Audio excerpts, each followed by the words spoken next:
Podcast Network Asia.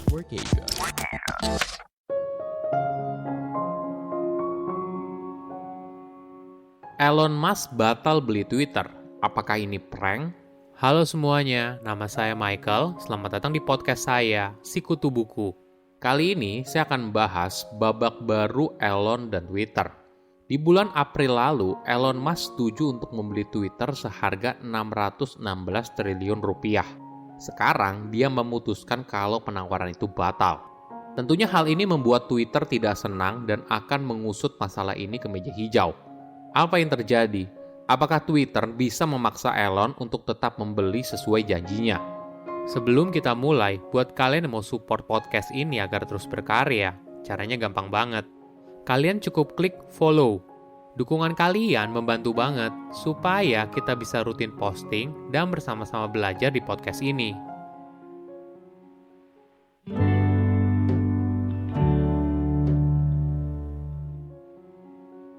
$616 triliun rupiah.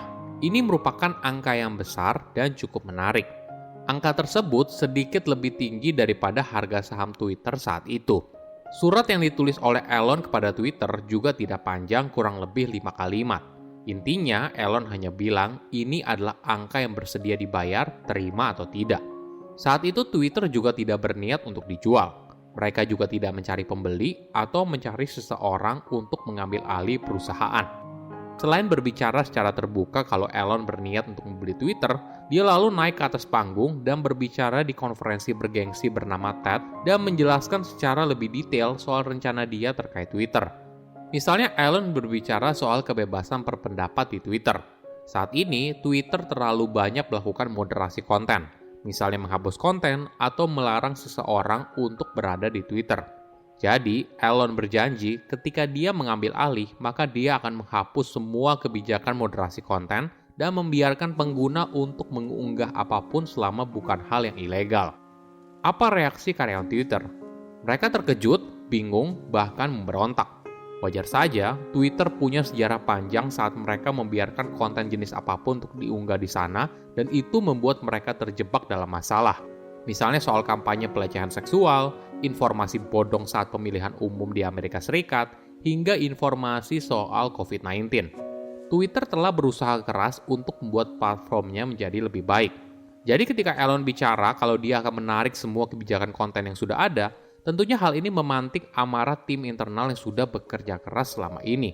Namun, tentunya Dewan Direksi punya pandangan yang berbeda.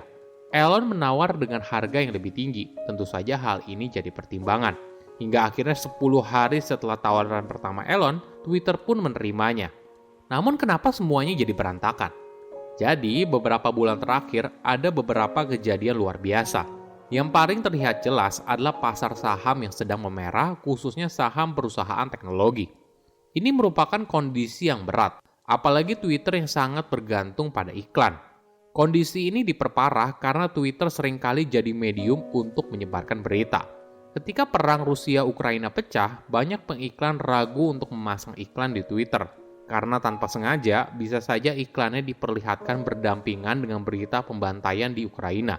Ketika saham Twitter ikutan rontok, hal ini membuat harga awal yang ditawarkan oleh Elon menjadi terlalu mahal. Beberapa bulan yang lalu, angka $54,2 per lembar saham masih wajar. Sekarang, harga tersebut sudah terlalu mahal. Mungkin poin lain yang penting adalah untuk membeli saham Twitter, Elon harus menjual sebagian saham Tesla-nya. Nah, ketika Elon menjual saham Tesla dalam jumlah banyak, tentunya hal ini mendorong penurunan harga saham Tesla semakin dalam. Apalagi di kondisi pasar yang buruk seperti sekarang. Tentunya hal ini membuat kekayaan Elon semakin menyusut.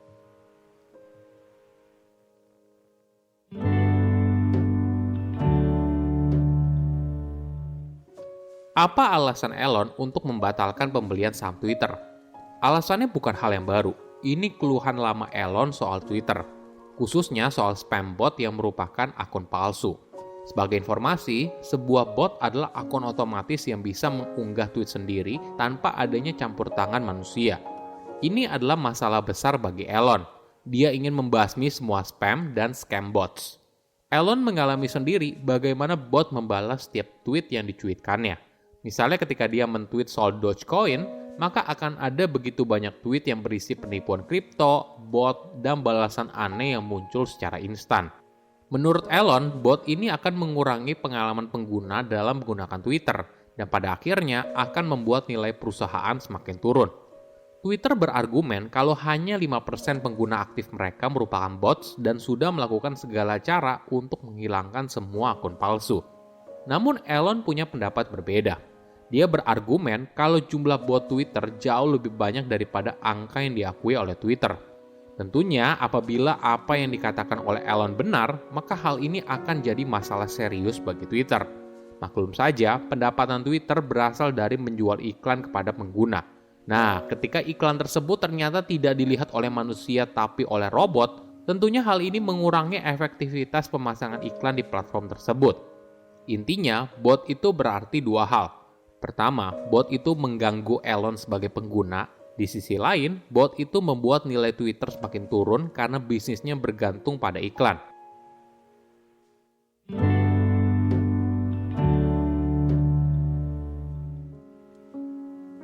Pengacara Elon lalu mulai mengirimkan surat kepada Twitter untuk meminta informasi soal bagaimana mereka menghitung bot dan akhirnya bisa menjawab pada angka 5%. Twitter pun setuju dan mulai mengirimkan informasi yang dibutuhkan. Komunikasi ini lalu berjalan bolak-balik. Ketika Twitter mengirimkan informasi, pengacara Elon merasa masih kurang dan meminta data tambahan. Begitu seterusnya, hingga akhirnya pengacara Elon mengirimkan surat kepada Twitter yang intinya ingin membatalkan kesepakatan ini dan menggunakan bot sebagai justifikasinya. Tentunya keputusan ini membuat marah petinggi Twitter. Bayangkan saja, Elon begitu saja memutuskan untuk membatalkan sebuah perjanjian jual beli yang mengikat. Twitter lalu menyeret Elon ke meja hijau untuk menyelesaikan kasus ini. Nah, ada 3 kemungkinan dari perseteruan ini. Pertama, Twitter bisa maju ke pengadilan dan memaksa Elon untuk membayar sesuai dengan harga yang telah disepakati di awal. Kedua, Twitter dan Elon bisa duduk bareng lalu melakukan negosiasi ulang dan berakhir dengan angka yang lebih kecil dari tawaran awal.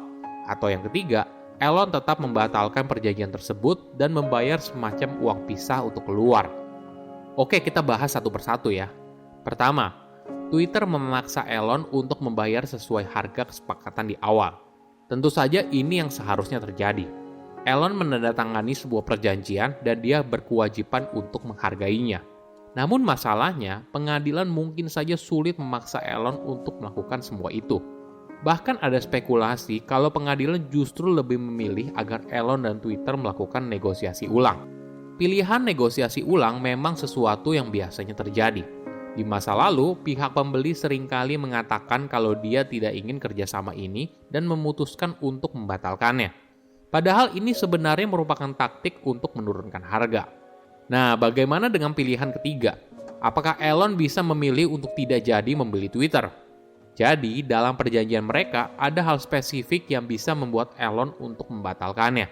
Apabila pendanaan Elon gagal, dan bank yang seharusnya ikut mendanai perjanjian ini juga ikut gagal, maka Elon bisa membatalkan perjanjian tersebut tetapi tetap harus membayar 14 triliun rupiah.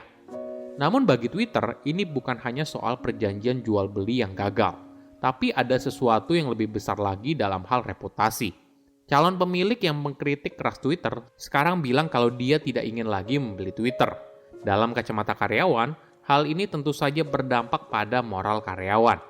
Yang paling parah, Elon ibaratnya memberitahu kepada para pengiklan kalau Twitter merupakan platform yang tidak bisa dipercaya karena banyak bot dan spam.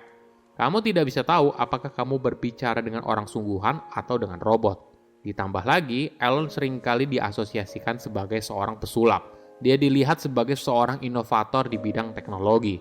Nah, ketika Elon yang awalnya bilang kalau dia berniat untuk memperbaiki Twitter, lalu sekarang malah tidak jadi. Maka hal ini membuat posisi Twitter makin sulit. Gimana menurut kalian? Saya undur diri, jangan lupa follow podcast Sikutu Buku. Bye-bye.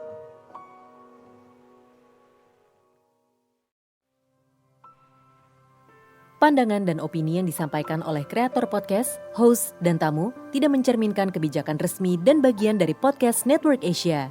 Setiap konten yang disampaikan mereka di dalam podcast adalah opini mereka sendiri dan tidak bermaksud untuk merugikan agama, grup etnik, perkumpulan, organisasi, perusahaan, perorangan, atau siapapun dan apapun.